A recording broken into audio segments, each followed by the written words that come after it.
And once you start realizing you have agency over your body, you can take on hard challenges and you can push through even when your body's hurting and you're tired and you're sore and you want to give up and go home.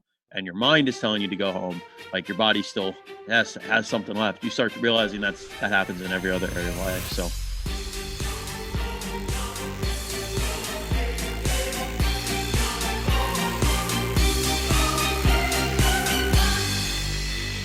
Welcome back to the Man of Mastery podcast, where it's my mission to create a community united in the curiosity to discover and unpack high-performance mindset, grow through adversity, to improve physically, emotionally, intuitionally, and to learn actionable tools to apply in leading exceptional and fulfilling lives of purpose.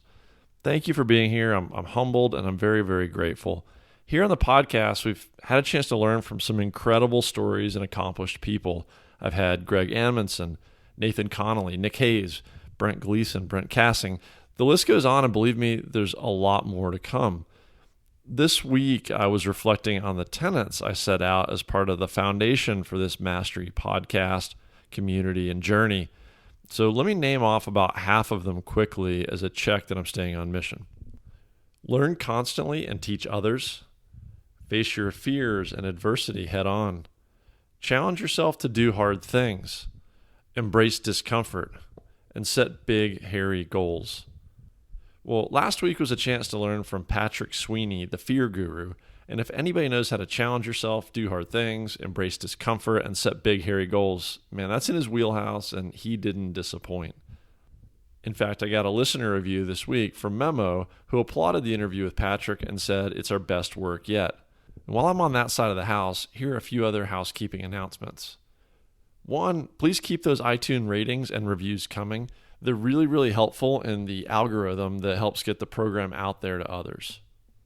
Additionally, if you have other feedback or suggestions like topics or guests that you'd like to submit, you can always do that through the website or you can email me directly. The other thing that you can now do, which is new on our website, is go to manofmastery.com/feedback. And you can make an appointment for a live 15-minute phone call with me to offer up the same kind of input. Third, over on Facebook, I'm starting to mobilize a private group, which will have bonus and early content from podcast interviews, as well as probably some of my own coaching tips, some of my wins, losses, probably more often the losses, failures, and lessons learned. Okay, let's get to it. Piggybacking on the topic of fear from last week with Patrick, and right in the same sweet spot of those same tenets, this week I have Joel Runyon of the company Impossible. I met Joel through the Spartan Up Media Fest in Lake Tahoe for the Spartan World Championship. So thank you to Spartan Up, and their host, ATP Science. Joel Runyon has set and taken down some very audacious goals himself, not only to challenge and learn, but also in the interest of charity to fund building schools, and now in building a meal and recovery service to better serve his tribe. This conversation with Joel and all that he's done may sneak up on you a little bit because he's so humble and understated about the mad, crazy stuff he's done. There's some real gems in here, but he just drops them so matter-of-factly. Let me bring out three in particular that I'm taking away. One, Joel says, not only do we overrate the obstacle, we underrate the benefit of just going after those things and knocking them down, or at least getting out there and doing it. So he says, just do it. Don't give yourself other options. And failure is really just a matter of giving up too soon. Second, on a little bit of a tangent, but something I mentioned in the episode myself that came to mind during talking to Mr. Impossible is a card that I have framed on my bookshelf in my office. It's given to me by a good friend, Mike Glass, and it's a Chinese proverb that reads, "Those who say it cannot be done should not interrupt the person doing it." How perfect is that for impossible? Third, Joel says, what could you do that seems impossible, and then just go out and do it? And that's Joel's concept of impossible, what's ultimately a very straightforward approach. Meaning you find these things that are impossible, you just go after them, you do them. There are rewarding things to learn in that itself, but then once you've knocked them down, you've reset the bar. There's a whole new perspective that you open up. Joel's got some other great tips and content in the show, and then all of which will be in the show notes for this episode at manofmastery.com/026 or manofmastery.com/impossible. So let's jump in with Joel Runyon. Hey, today I am really pleased and honored to have Joel Runyon on the show, author, athlete, philanthropist, entrepreneur, and I'll call him mindset influencer. So Joel works under the Impossible brand. Joel, thanks for joining me. Thanks for having me, man. Appreciate it. Yeah, I love it. So I know one of your missions or taglines is to push limits and do impossible things and push others to do that. I think one of my first questions is, what's impossible? So impossible brand, or what's impossible? How do I define the word impossible? Yeah, how do we define impossible? Because I think that, there's sort of the conundrum there between you're pushing people to do things that they formerly thought were impossible and yourself. And in reality, is there anything that's impossible? Yeah. So the way I talk about this is that there's like two ways that people talk about the word impossible, and they're both wrong. And one of them is they look at impossible as a statement, and they see impossible and they say, "Oh, that's impossible. I can't do it." The other people, impossible, impossible is nothing. Impossible just means I'm possible. It's in the word, and I hate that. I hate that phrasing too, because it's very woo woo, up there, heads in the clouds, and not grounded in reality. And the way I talk about impossible is that impossible isn't a statement; it's a challenge, and it's the direction that you should go after. And it's if you find something that seems impossible, it means you should try and go do it. And if if it feels impossible, then you're on the right track. So it's a little bit of a mix between both, because I think people should always keep pushing and try to find out what they think is impossible. But if they think it's going to be easy, or they think it's going to be fun, or they think that it's just going to happen because the word itself says I'm possible, then they're wrong, and they're going to be in for a whole lot of not fun. And so I typically tell people to expect it to be hard, and then be pleasantly surprised if it's not. But expect it to be hard, because if you're going after something you think is impossible, it's not. You didn't think it was impossible because it was just obviously easy. Like, there's going to be some difficulties. There's going to be things you have to overcome, and plan for that. And then when they come, you won't be surprised. That's one of the things I really like about your messaging and the way you've packaged it into I think you use real world as a term. And really, you're taking on a lot of physical sort of crucibles as impossible goals or big hairy goals to go after. But it seems to me like you have a very long list of things that you're tackling, maybe one at a time or in pieces. But there's a buildup. So, like I look at some of the hard stuff I've done, nothing like what you've done, but let's say that the 30-mile Ultra Spartan that I just did. I'm slow. It took me 12 hours, freezing to death. It was hard. There's no doubt about it. But I look back on it and I go, yeah, I would do it again. And it's totally doable, but it's only doable because I built up to it over the last 3 or 4 years. 4 years ago, 5 miles was like the barrier. Now it's 30 miles. So you almost somehow, it's interesting to look forward, but it's also interesting to look backwards.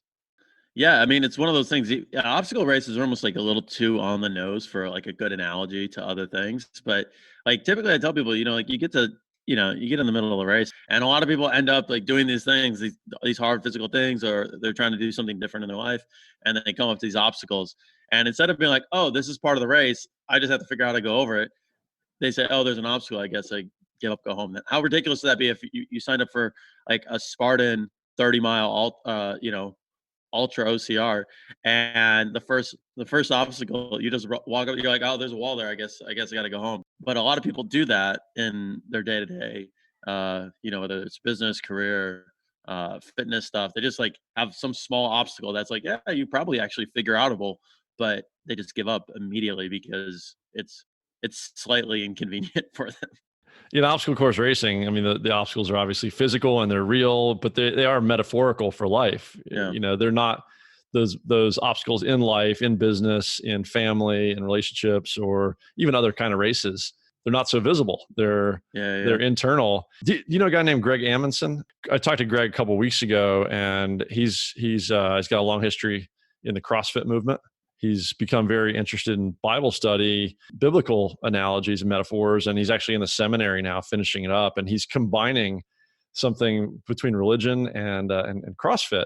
So I was talking to him before that ultra race I went and did, and I asked him for advice, and he said, all that stuff that gets hard, it draws your attention outward. And when you hit those obstacles in life, meaning not the wall you have to climb over in a Spartan race, meaning like when stuff gets hard, that's when you really have to kind of turn within and check your head and check your heart. Those are the kind of things that really pull you through hard stuff. Yeah.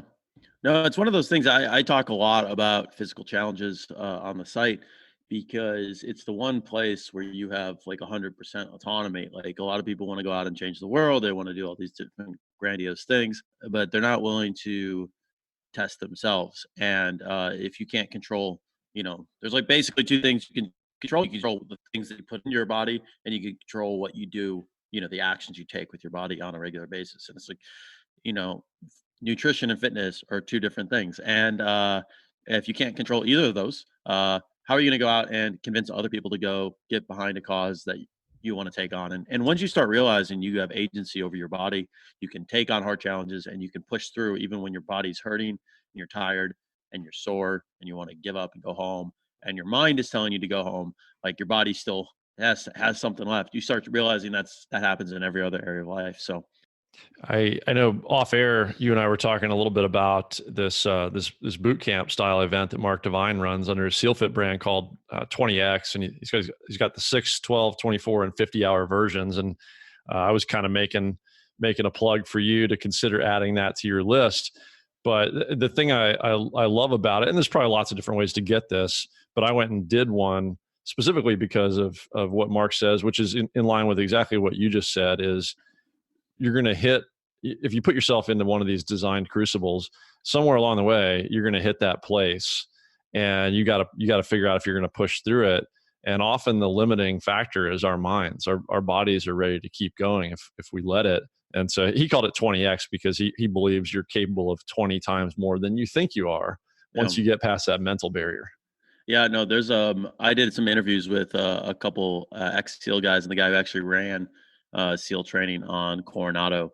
And the interesting thing about all the people who got through like Hell Week or whatever, and all civilians always want to make a big deal out of it, but for SEALs, it's like table stakes for getting into the game. But the thing I asked him was like, was there ever a chance you're gonna like quit or go home? He's like, no, I was gonna die or I was gonna finish the week. And the thing that is always interesting to me is when people go and do hard stuff. Is I think the difference between people who finish the stuff and people who don't is that the people who do don't give themselves an out. They don't give themselves excuses. And one of the things that I've always said when I get up to like a racing line is, if I show up to the start line, I'm like finishing the race. I don't have any DNFs, crossing my fingers, and a lot of times, people. A lot of elite racers will quit if they're not like on pace for their PR. But for me, a lot of the times, like half the struggle is just like being out there and experiencing what's going to come. I don't give myself reasons to go home or quit or give up. And I think if you don't allow yourself those outs, you're not going to take them when they show up, because there's going to be all these opportunities that show up in the middle of a race to like give up, go home. You finish one loop, you got to go back out for the second one, and you're like, I could just stay here. And if you're trying to make excuses or routing your way out along the way, it's not gonna go well. And with the first chance you get for comfort, you're gonna say, hey, I'll take that. So if you can't don't give yourself a way out, and then all of a sudden you just have to force yourself to show up and do it. Yeah, and I really like that point. I mean, most of us are not pro athletes and not going to be, but so you're out there for a different reason, right? It's not necessarily to win first place and take prize money. You're out there to accomplish something else for yourself, hopefully to learn something out of it. And I think I've had events that I go into where I realize that I've got trepidation going into it, and I subconsciously start doing stuff. I know I'm not going to pull myself out. I'm not going to not go, but I'll subconsciously start making bad decisions and injuring myself. Like I had a big race last year, and I went and played indoor soccer a week earlier and got kneed in the head and pulled a groin muscle. And I knew I shouldn't have gone. It was just too risky to do that a week before. I did it anyway. And I'll find myself doing stuff like that. And then I just kind of tell my mind, like, look, there's no pulling out of this one. Like we're running that thing regardless. And you know, and that happens during races too. If you let your mind get away from you, it will make excuses that seem legitimate, like an injury or a fake injury or an imagined injury or something that's completely logical. I should not do this or I should quit, unless you just shut that down and go like, that's not even an option. Yeah, it's one of those things. It's like you just have to do a mental override on your brain. And you say like, yeah, normally I'd quit, normally I'd go, and you're just like, not happening. One of the things that I talk about that is one of my favorites to do is in a race is like, if stuff starts going bad, just like get in front of it and start saying like, oh, this is, this basically came from a story where I was doing like a 120 mile bike ride in Indiana. It was like my first century ride. And a few hours in, the person I was riding with, you know, uh, peeled off. Like they went home. They were like 50 miles in. It's like too much. And so I just kept going. I was like alone, like mile 60 or 70. Uh, Storms start rolling in, starts raining. The wind starts picking up. All of a sudden, there's like tornado warnings. Like it starts getting real bad. And I just started being like, all right, like, what am I willing to like give up to be out here and finish this thing? And I was like, all right, well, you know, I see the clouds coming in. It's like, all right, well, like I can deal with some wind. I can deal with the rain. Like I'm willing to be wet for the next 3 hours or whatever I'm out here for. I just kept saying like out loud all the things that like I'm willing to ride into like a 20 mile per hour headwind for a couple hours, and all of a sudden it shows up and you're like, all right, okay, wasn't serious about that, but now that I said that out loud, like I'm prepared for it. And when you plan on things being hard, you plan on things being difficult, and you plan on like, even if you don't plan on it, but you say, hey, I'm ready for things to go badly, and you're prepared for it. When it happens, you can just say, hey, I'm not surprised, and then you can deal with it anyways. And so literally I think I had conversations with the wind for a couple hours, and I was like, unless I break my leg, I'm finishing this race. So like you can be, you can throw a fit, you can have a storm come through, you can have wind, you can have rain. I don't care. I'm gonna do this thing.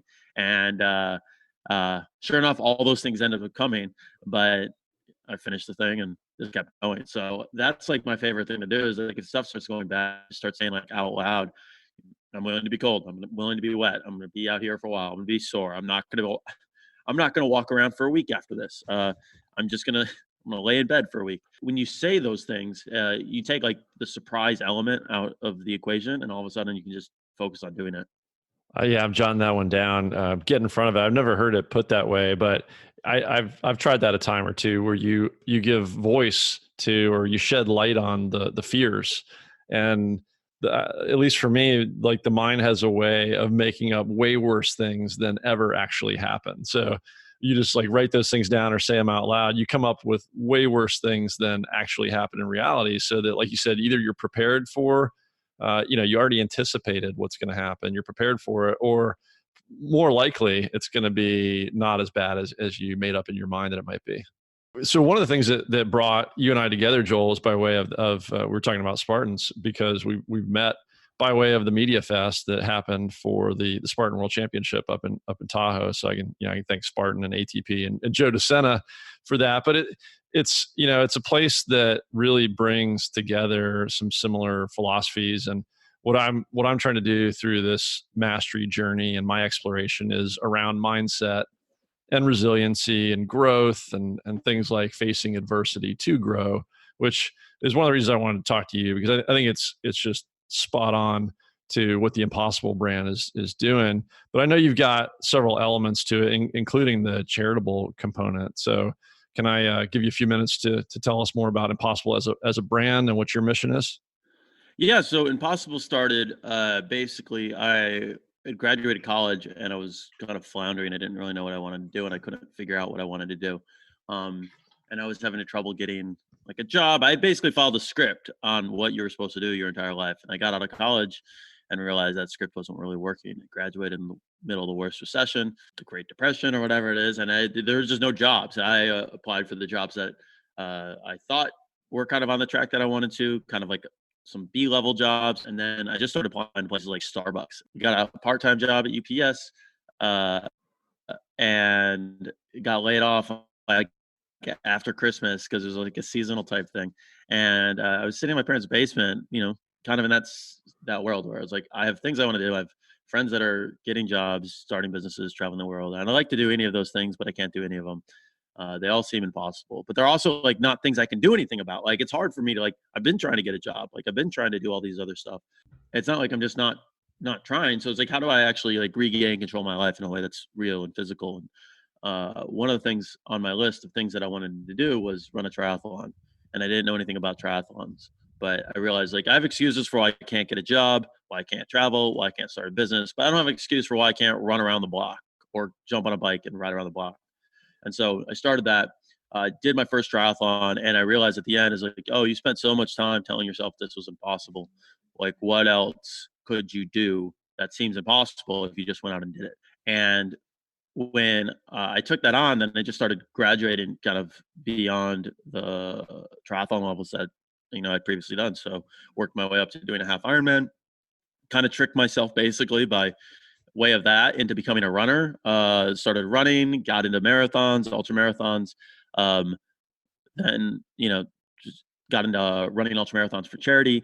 Did a bunch of those. Did a project where I ran 7 ultra marathons on 7 continents and built 7 schools. And so Impossible's kind of emerged from my personal journey to like of finding my way to push my own limits to helping other people do that. And right now we're in the process of growing it as a business and helping other people push their limits, creating products to help do that, training programs, and then working on gear and some other physical products coming out hopefully later this year. So the goal is basically we've done a really good job of inspiring people to push their limits and take on the next big challenge, but then we also want to equip people to actually take on that next challenge and execute. And so building tools and resources and products that help people do that. Amazing. You've been at it for what, maybe 10 or 12 years? Yeah, the brand the site has been around since 2010. So it's coming up on like 10 years. Yeah. So one of my buddies just sent me an email. He's like, next summer is like our 10-year like anniversary of being like internet friends. And we got to do a race to celebrate it or something like that. So yeah, that's crazy. Nice. Congratulations. I when I read about the 7 schools you built, which I think was through Pencils of Promise. Is that Yep. right? It reminded me of have you ever read the book 3 Cups of Tea about Greg Mortensen? No. So I know there's a little bit of controversy in this from some other mountaineers and authors, but this guy Greg Mortensen was a mountaineer, like sort of a world class mountaineer, and got lost one day coming down off of K2 maybe, or another big peak. Okay. Had actually exhausted himself, not trying to summit, but in helping some other climbers in trouble, and got lost from his guide and wandered into a village that sort of took him in and nursed him back to health. And he learned about these folks, and this is either Pakistan or Afghanistan. And one of the things he found out was that not only did poverty make education and schooling something pretty difficult, but I don't think there was any schooling for girls at all. Okay. And so he made a promise to build a school, and he came back to California and raised money, and apparently back and forth over the years built something like 50 schools in that area of the world. Oh, wow. That's crazy. Yeah, check out that story. It reminded me of when I read yours, and you guys would probably have some cool stuff in common to talk about. Yeah. Awesome. Well, so all this stuff you've gone out and done physically, and I was just looking at your list. You've got all kinds of stuff on there, not just physical impossibilities, but I think you're real big in your health, nutrition, fueling, specifically paleo. Do you feel like that's a big component of your lifestyle and what's enabled you to do some of this stuff? Yeah, it's paleo is interesting. It's I think it's a tool in the box. So I have a large paleo and meal planning business, and it's interesting because it's actually like a different demographic audience than Hmm. Impossible. I would say that actually skews like 70-30 women. And I think paleo is pretty good for most people who are trying to get like back to normal. For a lot of people who are just trying to have more energy, be generally healthier. Uh, I think paleo is a pretty good starting point. It's kind of hard to screw it up. Like, don't eat processed foods. Like, eat vegetables and meat. Like, it's not that tough. For me, I find I have to do a little bit more. Um, goal specific nutrition. And so like it's a good baseline, but then it's like, okay, what do you need to do? Like, are you trying to lose weight? Are you trying to burn fat? Are you trying to run endurance events? Like, what are you trying to do? And that's much more interesting to me personally. And so we're going to be rolling out some things on Impossible that are like, maybe they might have paleo influence or background, but so for me, when I'm doing training ultras, like not quite paleo. It's probably good as a basis, and then add a bunch more carbs in, and really tweak it to my specific training plan. So um, that's kind of a long way to say. I think paleo kind of blew up for me. I did a fitness challenge where I got 6-pack abs and did a photo shoot at like an abandoned warehouse. That was one of the things on my list, and I went ahead and did the photo shoot and talked about how I did it. It was basically a modified paleo intermittent fasting, and that's how that business kind of became a thing. You could argue with like the story of paleo and whether or not that's real, but it's like you got to be trying real hard to screw up like meat, vegetables, fruits, and nuts and seeds. Like Yeah, paleo just as a baseline, as just like real food, that makes complete sense. But I'll definitely tune in and look forward to what you come up with next on some of the more goal specific or tailored things. Yeah, well, with the meal plan stuff, there's this business called Ultimate Paleo Guide. And we have a meal planning service called Ultimate Meal Plans, and we actually, honestly, we built a really cool software for automatic meal planning for people. And so you give us like the number of people that you're serving for. You pick a diet preference, so it's like paleo, keto, autoimmune protocol, which is for people with autoimmune issues, and we got a couple other ones coming out as well.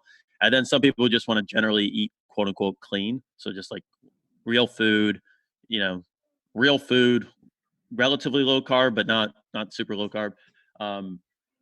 And it basically plans out your entire meals. Every recipe is 15 minutes, 5 ingredients, and you can one-click order all of your groceries to your door via Instacart or Amazon Fresh, or you could just we give you a shopping list you can print off and take to the store, but like you can also like order it immediately from your desktop. So that has been like that was literally like a year-long project that we just finished up, and for the people that are trying to go paleo, keto, low carb, autoimmune protocol. Cool. Is that live now? Yeah, that's at ultimatemealplans.com. So it's literally been like a year project, and it's finally up. So I'm like, I'm telling everybody about it because it's finally up, it's finally works, and it's awesome. I actually like very excited about how it looks, and people get excited about like Blue Apron. People did get excited about Blue Apron, and Blue Apron is like kind of a cool idea, but they're really expensive. You get like 3 meals out of it, and like the meals are kind of okay or whatever. And so we kind of slot in that where it's like you're still not going to have not a lot of time to cook, but you can eat real food.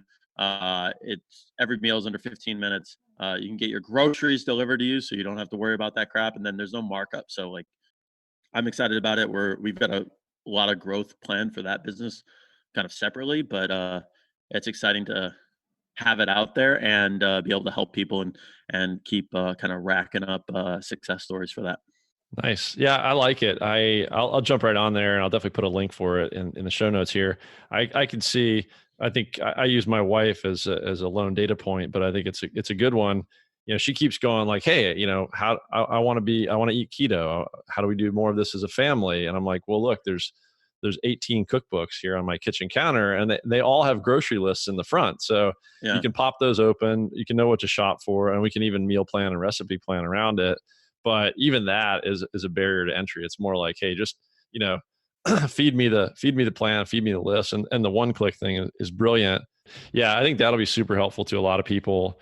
And so for the last few years, I've kind of done like the Mark Sisson cycle in and out of keto, a lot of daily intermittent fasting, and I can so I'll go out and run a fasted 13 miles on a Saturday, Sunday morning type of thing. And just like on a straight run, I don't have any problem with that. Kind of a fat fueled, consistent heart rate, consistent pace. Yep. But when I go do something like a Spartan race, where at least the way I think about it, you go from a run pace that's something aerobic to something extremely anaerobic and max heart rate, picking up a 100-pound rock and Yeah, moving it or yeah, jumping over a wall or something like that.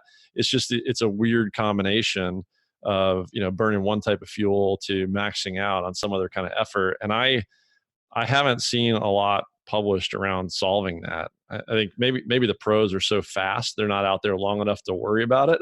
They're yeah. just going glucose, muscle glucose. But for me, I haven't figured out a good fueling solution. A Spartan race is weird too, because you have the running aspect, which maybe you could do 13 miles fat adapted, not an issue, right? Like that's doable. The problem is, like, all of a sudden, like, you're hanging from monkey bars and you're throwing stuff, and you're doing all these other things that, like, you might, like, even if you just did that on its own, you might be able to do that in like a fasted state or something else. But doing both of them and then just kind of like depleting your glycogen levels across the board is like, it's tough. So, um, it's one of those things. I'm not really dogmatic about it. Are you using a lot of fuel? Then you probably need some carbs. If you're not, if you're sitting around all day, like, and eating a huge influx of carbs, like, you're not helping yourself out. So the idea is just like, know what you're eating for, know what you're doing, and know what effects the food's going to have, and then go from there. Fuel appropriately. Cool. Okay, that makes sense. So I know you're all about sort of taking things back to again, I call it real world, sort of making things work on a daily basis, and maybe having big goals for yourself, but really challenging yourself on a pretty frequent basis. So I really like to get down to actionable type of things. Yep. So I know one of the things let's try to hit a few actionable things. I'll jump to a little bit of a different tangent. You've tried minimalism in some different senses. What'd you learn there? What'd you like? Are there some things to bring back that you practice regularly? Yeah, I mean, minimalism is pretty straightforward. It's just like, don't have a lot of stuff, and I think you just realize, like what are the things that you want out of your life, and what are you not, and why are you hanging on to stuff that's not part of what you want in your life. And so for me, minimalism was very practical. I moved out to San Diego for a couple of years and got rid of all of my stuff in Chicago, and had like 3 bags. I think it was literally the first time actually in a long time I checked a bag. Uh, so I felt like a lot of stuff still, but it was still like under 100 things. Moved out to San Diego, was there for a while, and then started traveling again, and did another thing where basically all of my stuff was in my car, and parked in long-term parking at the LAX airport, which is not a smart financial move, but I was just traveling for like 2.5 years basically, and bag on my back, and like a duffel. And between that, it was just like, what am I trying to do? I'm trying to travel, trying to have adventure, trying to race, and those were my goals. And so I had things around me that fueled those goals. And I think people make minimalism to be like this big thing, and maybe it's because I've traveled so much and I've moved so much that I don't have that much attachment to stuff. Most of the things, I have a lot more stuff right now than I've had in a long time, but they're all in purpose of like setting up an office and like being organized and like getting more stuff done for my business. So um, it's making. I think the big thing about minimalism is more of like, at first it felt like a challenge. Now it just feels like why would you keep stuff around that's like not fueling you to wherever you want to go. And so knowing what your stuff is for, and not just having boxes of stuff because that's what you do.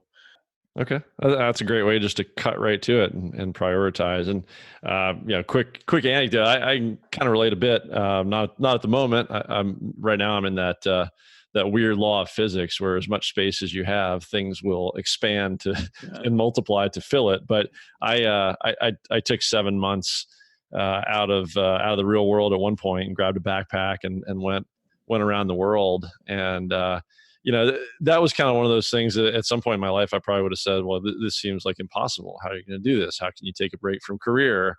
How much would it cost? Like how do you all the barriers you would throw up for yourself. And one of the things that I really I tell people about it that was pretty incredible is I am absolutely certain that including everything, for 7 months, I spent less than $10,000. So in those 7 months, incredible world experience and worldview and real world education and things and places and people that cost me far less than I would spend in less than 7 months just living life.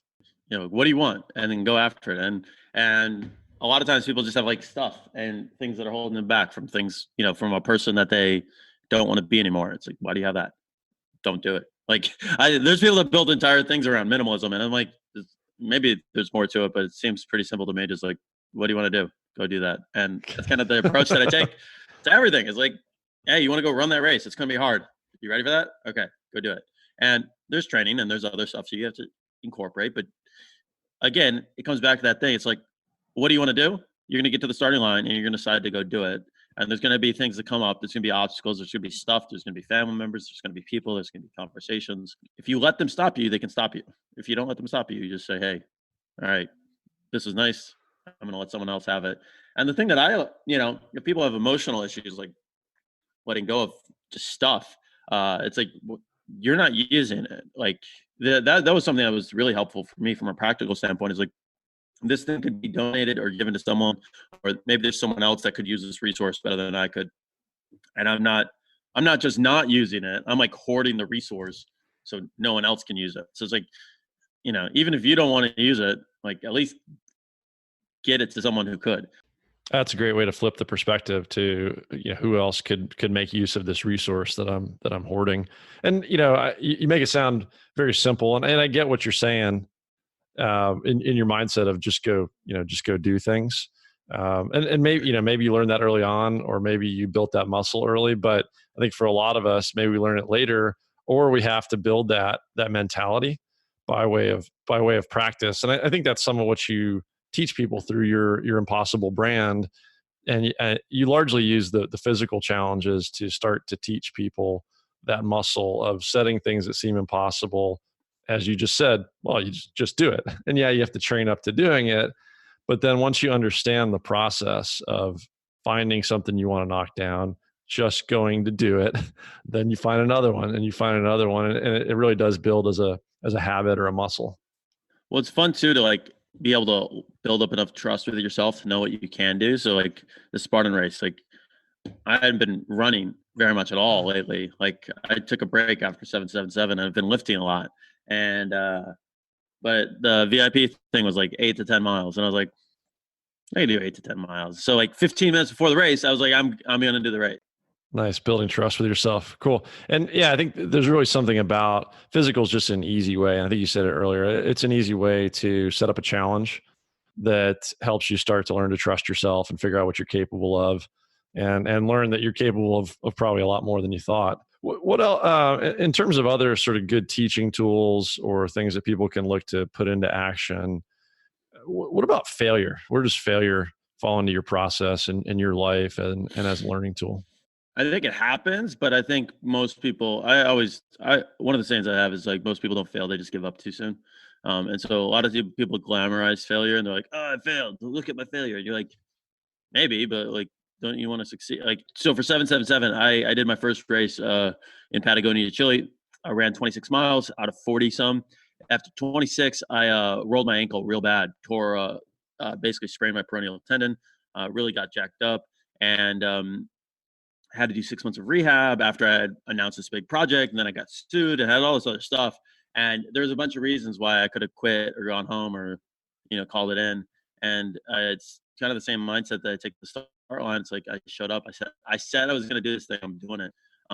And it could have been a failure, but maybe it was just an obstacle in the way. And so for me, it was like most people don't fail; they just give up too soon. And so a lot of times it's like, yeah, expect it to be hard. Expect it, like, if you cut the story short, then it's a failure, right?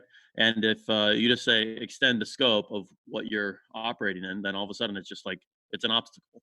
And so I think people need to think about it that. And if you're quitting after like a failure, then like maybe it wasn't that big of a challenge, or maybe it was, and maybe you learned something from it. But I find most people aren't even that ambitious, where they're taking on these massive challenges and then even failing at the massive challenge. They take a small thing and they come to an obstacle and they mark it as a failure. And you're like, I don't know. Like, I mean, if you try to run a 2-hour marathon and you fail, like that's one thing.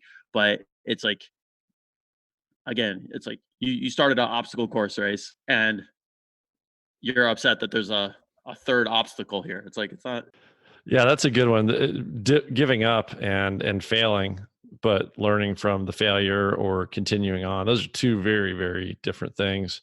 There's a guy, I don't know, your incredible positive mindset just reminds me a lot of this guy. If you didn't get a chance to meet him up in Tahoe, his name's Nathan Connolly. I just released a podcast with him recently. So he's born with spina bifida, and doctors said he would never walk.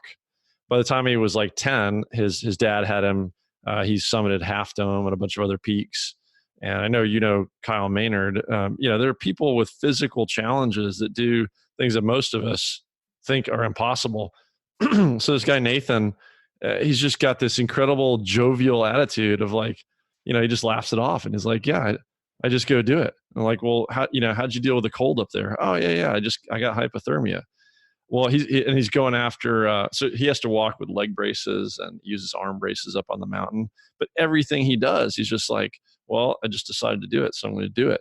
And like he's signed up for on 1/1/2020, he's going to make an attempt at the one man Guinness Book of Records for most burpees in 24 hours, which is like 7,000 something burpees. And I'm like, dude, how does that break down? How do you attack that? How do you 7,954 burpees? How do you plan to do that in 24 hours? And he goes, you know what? I don't even want to think about it, because if I think about how that breaks down, maybe I'm not going to do it. So I'm just going to get out there and do it. Yeah. Hey, one other thing I wanted to share with you just as a little saying, I noticed as we're releasing audio on this, but you and I have video going. I was just kind of looking at the background here in my office, and I got a stack of books. I got a bunch of Ryan Holiday books, his new Stillness book. I got a picture of my family. And the one other framed thing I've got sitting on my bookshelf here is it's actually a card that a good friend of mine gave me years ago when I started another business. And it just seems super appropriate for talking to Mr. Impossible.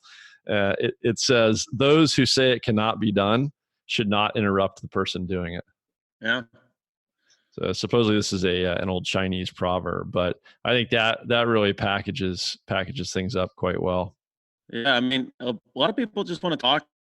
They like to hear themselves talk. The excuses are like comforting to them about why they can't do something or why something's so hard. But the thing is, like, if you just decide to do it, again, I think people overrate the obstacles, and they underrate the decision.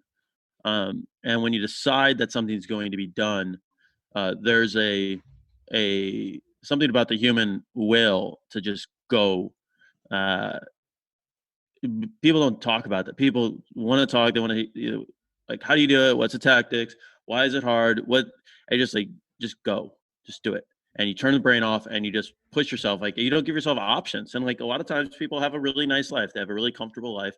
They don't have to struggle that much. And there's not a lot of life and death situations. And if you just decide like, this is non-negotiable, this is happening, it's going to suck. And it will take a long time sometimes, but you can do it. And I think people overrate like the challenge of the obstacles or whatever. They underrate like, your friend. I don't know him, but that mindset of like, how do you do it? Well, I just decided to do it, and then once I did it, like once I was out there, it's like I'm not turning around. And I've had that conversation with all sorts of people that just sign up for hard challenges, and it's like, yeah, what'd you do when it got hard? What'd you do when you got blisters? What happened when you got frostbite? Like, you kept going. And that's the mindset that it takes to do some of those things. So I think, that's my goal with Impossible, is get more people to not just experience those things, but also put themselves in those places where they can build that mindset up over time. Nice. Yeah. And I think not only do we overrate the obstacle, I think we underrate the benefit of going after these things and knocking them down, or at least getting out there and doing it. Like you said, just do it. Well, a couple more quick things. I definitely want to let people know where to find you. You mentioned a couple places, but before we do that and we break, just tell me a little bit more about your list. So you have a running list that you publish. You make it really transparent, the stuff that you've gone out and done, and then stuff you've still got left on the list. And I know you're busy with ultimate meal plans and some other stuff, but what's what's left undone on the list that's going to be upcoming for you, some big fun stuff. And I was trying to go through your list and maybe find something I've done that you haven't. I might have found a few. I'm struggling though. No, so right now this is like a building year for me. So I'm doing a lot of business stuff. I have the meal plans business. I'm kind of handing that over to one of my team members to run. We launched an app called MoveWell app, which is the movement and mobility recovery app, designed to help people get stronger, recover faster, and move well. And that was born out of me getting hurt in Patagonia and having to do rehab. And I hated rehab, but and all the movement and mobility companies out there are just like daily workouts or here's a bunch of different things to do, and there were no like specific routines for specific issues. And so that's the goal of this app, is that we build routines specifically for what are you as an athlete. Are you're warming up for a run, cooling down, you've got an injury, you're trying to rehab, you're trying to do prehab on stuff. What is it you're trying to do, and how do you build a movement and routine around that? So that's been a thing. And then with Impossible, kind of my goal going into 2020 is really building out more resources and tools for people to push themselves. So we have a couple events we're looking at doing.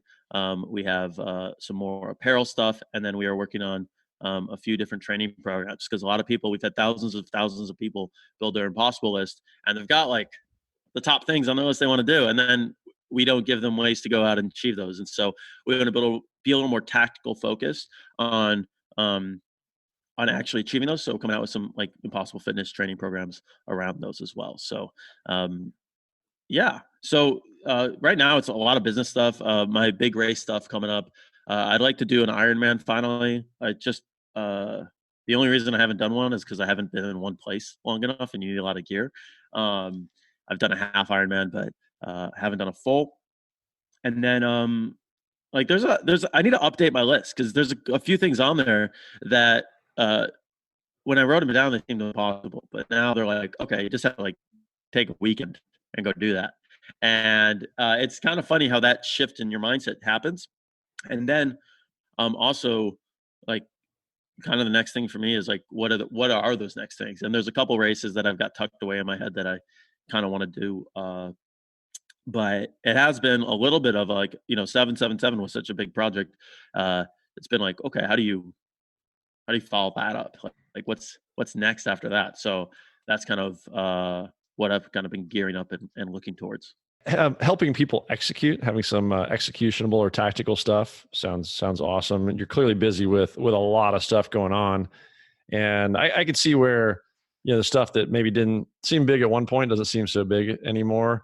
I was just talking to somebody else about how you start doing this stuff and you end up surrounding yourself with people that are out there doing some pretty impossible, pretty incredible things. And it's all relative, really. Yeah. Well, I was talking to Ian Sharman, who was at the Media Fest, but I did an interview with him later. And I've been kind of like kicking around Leadville for a little bit. I've never done it, but I'm like, oh, maybe I should. It's like, you hang around these guys and they're just like, all right, like, there's some other people going out and do like the Moab 240 or something like that. And you're like, okay. Time to step up. Like, I know the range that I can operate in comfortably now. And it's like, it's definitely upshifted from where it was. And now it's like, how far does that extend? So it's time to consider that. Yeah. You knock something down and you kind of give yourself a little pat on the back. You're like, yeah, I'm hard. And then you go talk to one of these guys and you're like, no, I haven't even gotten started. There's levels to this. It's next level stuff.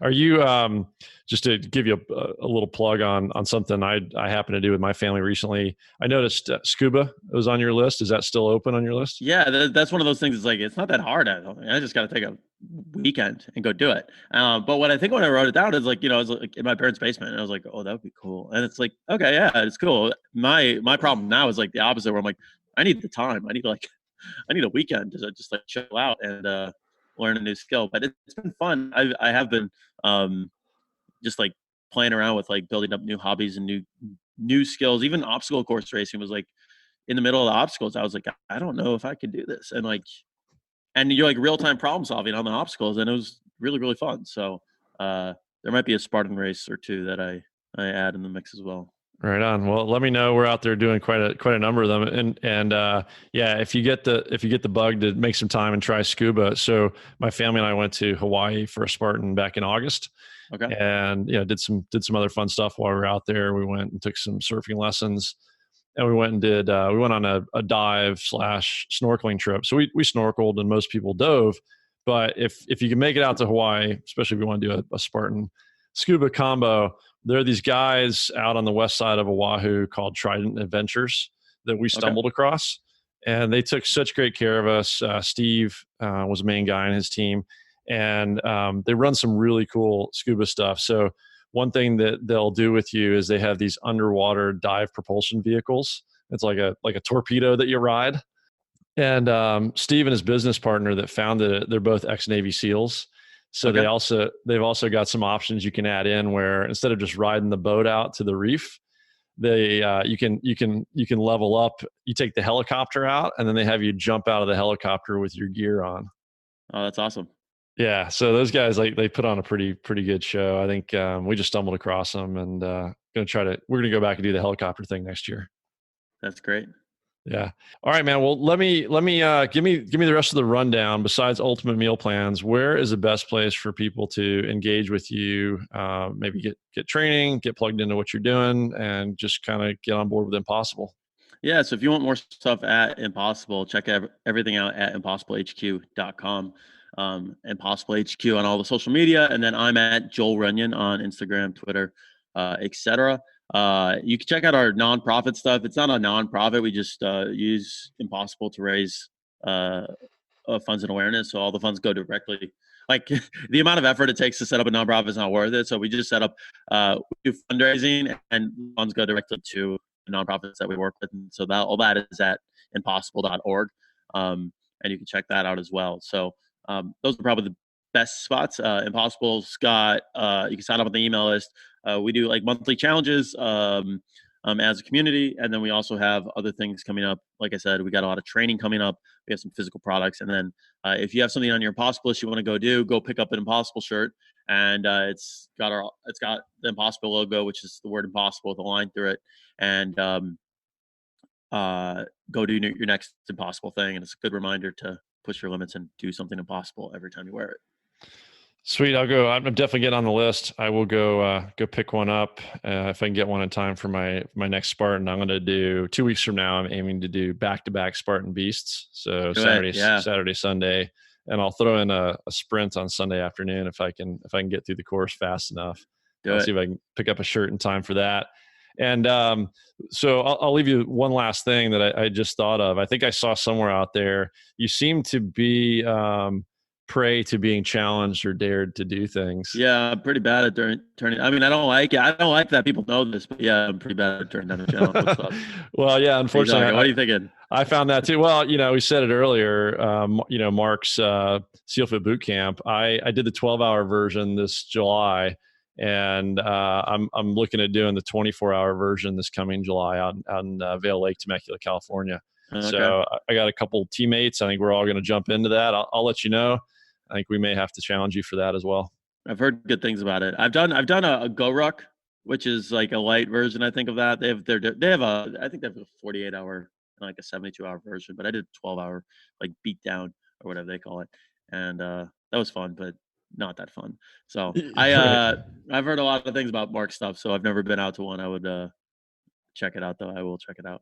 It's fun when it's over, and don't worry. It's probably not nearly as much running as you're normally used to, and they do dial it up and down. But there's something different about. I haven't done a long Go Ruck, but there's something different about having real active and former active duty Navy SEALs on the megaphone and on the hose, spraying you down and screaming at you and having you roll around in the mud. It's a different level. Awesome, man. Well, keep me posted on it, all right? I'll keep you posted. We'll try to get you out here for that. And I really appreciate your time, Joel. Enjoy talking. All right. Thanks, man. All right. Thanks so much.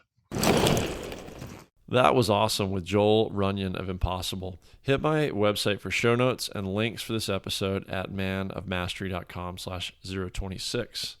You'll also be able to link to the Impossible business and merch, but also the charity, as well as the meal planning and the rehab mobility solutions, which I most certainly need to check out as well. Hope you enjoyed that as much as I did. Thank you again to Joel, to Spartan, Spartan Up Podcast, and the Media Fest hosted by ATP Science.